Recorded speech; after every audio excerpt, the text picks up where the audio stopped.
Bienvenue pour cette 13e édition de la Poney Session. Vous allez être avec nous aujourd'hui pour découvrir le rider et snowboarder Boris Mouton que nous allons suivre un petit peu plus que les autres.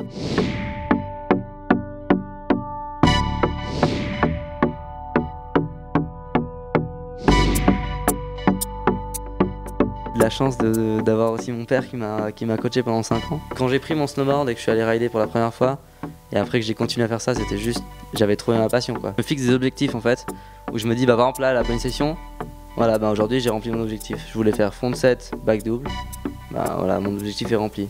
Après mon résultat, je m'en fous. C'est parti!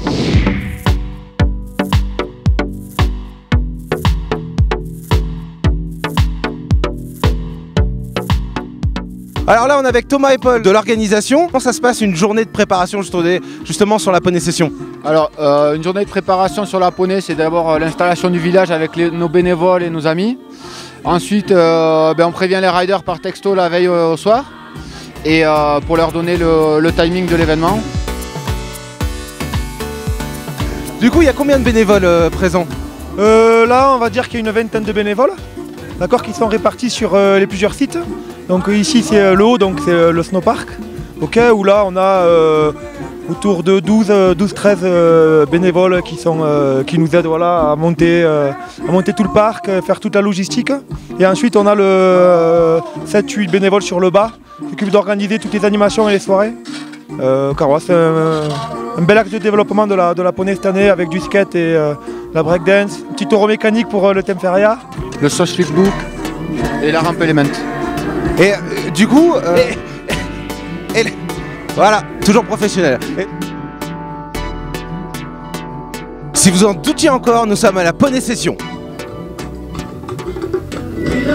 À votre avis, comment ça va se passer aujourd'hui?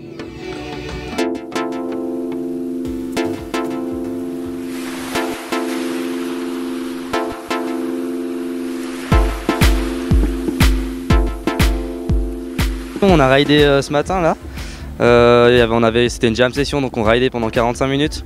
J'ai fait genre 2 runs qui étaient assez bien, je suis assez content de moi.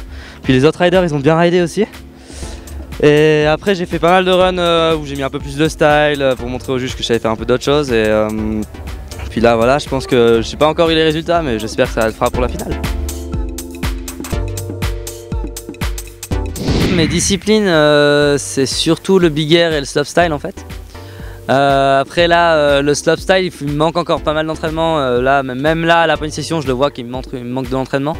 Mais là, je pars aux US bientôt et je vais essayer de m'entraîner au maximum pour l'année prochaine pour pouvoir vraiment continuer à progresser là-dedans, quoi.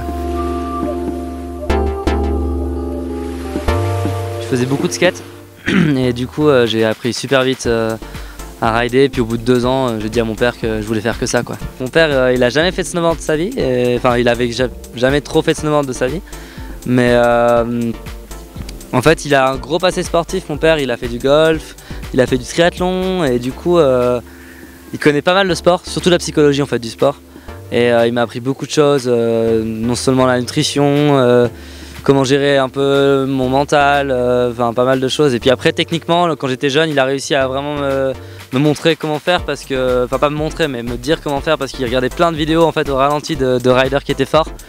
Du coup on passait des heures sur l'ordi en slow-mo en regardant comment le rider faisait. Puis après j'ai essayé de le reproduire sur la neige quoi. Ouais, mais c'est cool de voir qu'il y avait les 2 riders français en finale. Il y avait Boris Mouton et Enzo Nilo. Les 2 ont super bien ridé hier aux qualifications. Et aujourd'hui ils étaient un peu moins bien en finale. Mais en tout cas ils ont bien représenté avec l'esprit. Enzo était habillé en FaceTime et tout, c'était fantastique. Donc non, c'est cool de voir la relève. Ils ont un super bon esprit et ils sont techniques. Je pense qu'ils ont un bel avenir devant eux et ça me fait plaisir. On a encore beaucoup à progresser. Je fais parmi des meilleurs riders, mais après il y a quand même une grande différence entre être dans le top 20 mondial et être dans le top 5. Donc il me manque encore beaucoup de choses, j'ai encore beaucoup de choses à apprendre, mais c'est clair que je m'en rends pas trop compte en fait. Je pense que j'arriverai jamais à arrêter. Et même si j'arriverai pas au niveau qui sont après les jeunes ou je sais pas, mais en tout cas continuer à faire ça comme je peux le faire, et puis après ouais, kiffer. La fin de carrière, c'est toujours une question que les gens me posent et c'est une question que je me pose aussi. J'avoue qu'il faut y réfléchir parce que ça peut arriver, c'est toujours difficile de faire la transition entre rider et passer à autre chose. Je travaille pour la fin de saison sur un projet assez intéressant et unique. C'est une expédition qui s'appelle Odyssea. Le but en fait c'est de relier les sommets enneigés d'Alaska aux vagues du golfe d'Alaska, tout en passant par les rivières et de faire tout un sujet autour du cycle de l'eau. Et je pars avec un ami surfeur qui s'appelle Damien Castera. Donc le but aussi c'est d'échanger, c'est que lui me fasse un peu découvrir l'Alaska côté surf qu'il a déjà fait et moi l'Alaska côté snowboard que je connais très bien. Cette année, on a encore dynamisé plein de choses. C'est clair qu'on a réussi à faire quelque chose de très bien sur la partie snowboard, mais on dynamise énormément aussi les soirées et les animations, qui sont des axes de développement chez nous hyper importants. Et c'est la nouveauté parce que voilà, on a essayé de faire des animations durant les 3 jours d'événement. Et je pense qu'on peut être satisfait de notre bilan. Après on verra ce soir comment ça se passe, comment la Jean Crampette partie se passe, mais je pense que ça peut être pas mal. Et le thème feria pour la région sud-ouest, c'est quand même une valeur sûre et on se demande pourquoi pas pérenniser la feria parce que c'est des grosses valeurs du sud-ouest et la preuve c'est que dedans tout le monde est en blanc et rouge et que c'est mortel. Voilà.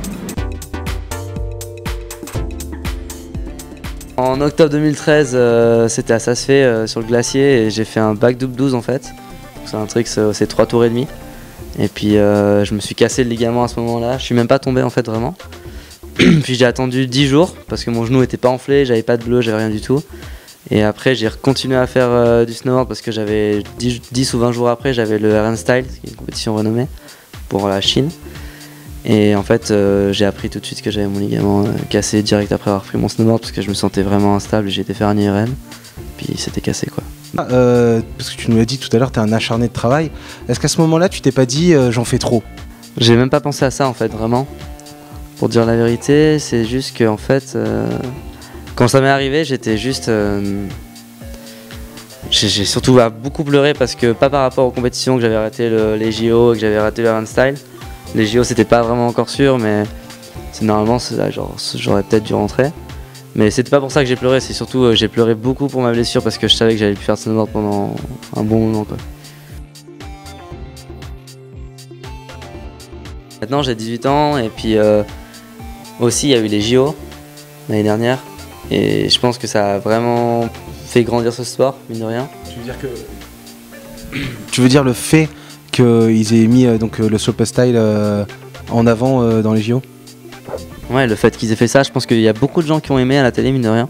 Même s'ils savaient pas ce qu'on faisait et comme tu dis, ils comprenaient rien. Et ben, je pense qu'ils trouvaient ça vraiment impressionnant ce qu'on faisait. Et j'ai eu plein, même mes grands-parents qui m'ont dit « Ah, mais c'était génial, c'est vraiment dommage qu'on t'ait pas vu là-bas, etc. » Et je pense que beaucoup de gens ont aimé et maintenant, beaucoup plus de gens commencent à s'y intéresser. Et j'espère que ça va continuer comme ça, quoi. Après, ouais, c'est clair que ce serait cool si les médias français s'intéressaient un peu plus au freestyle snowboard, quoi. Quand je suis en compétition, je pense que ça va me faire plaisir déjà. Voilà, après, j'essaie de pousser mon maximum, de faire le plus que je peux. Et puis après, si mon résultat suit, ben, tant mieux. Mais de toute façon, si mes objectifs sont remplis, je rentre à la maison sans aucun regret. Mais vraiment, même si je finis dernier de la finale. Avec aucun regret. Si j'ai posé ce que je voulais faire et que je l'ai mis comme je le voulais, etc. Voilà, je repars avec aucun regret, mais après, il faut encore réussir, quoi. Qu'est-ce qu'on peut te souhaiter, Boris?